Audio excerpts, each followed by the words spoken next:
When I did my feature here on November 22nd, I dedicated it to Alan Acacia, my friend of 53 years who had just been diagnosed with stage 4 lung cancer.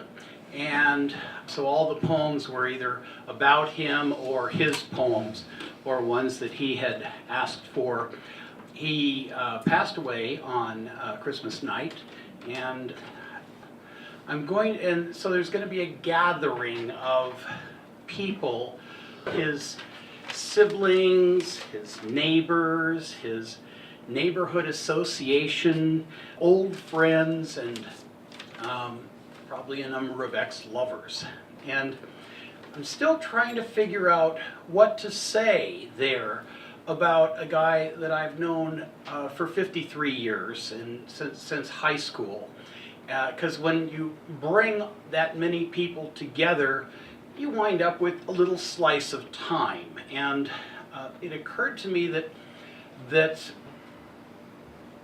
I know from me and I know from him that there's way too many aspects to a person to actually be able to memorialize it or remember it in any kind of depth in a gathering that includes so many and disparate elements. So primarily I just want to listen.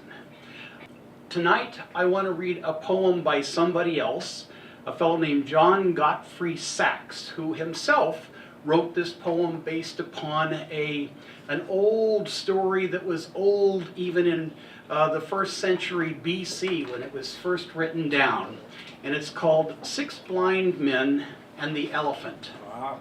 And in his poem, he's really talking about religion, but in the context that I will probably be bringing it to this gathering, we're talking about the sum parts of a person.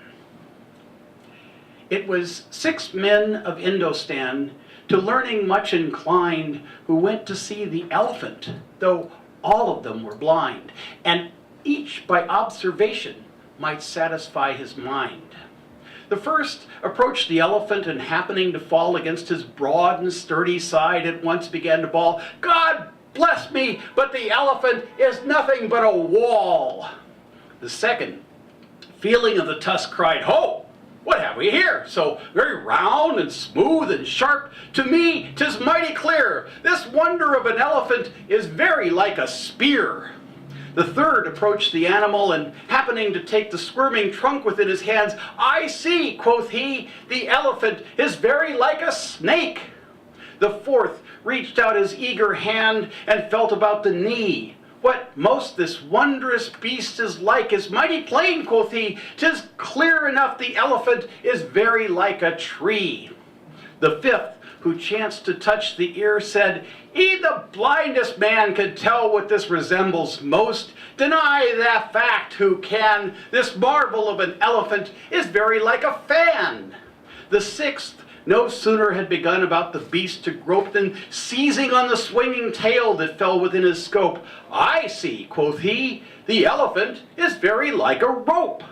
And so these men of Indostan disputed loud and long, each in his own opinion exceeding stiff and strong, though each was partly in the right and all were in the wrong. So oft in theological wars the disputants, I ween, tread in utter ignorance of what each other mean, and prate about the elephant not one of them has seen.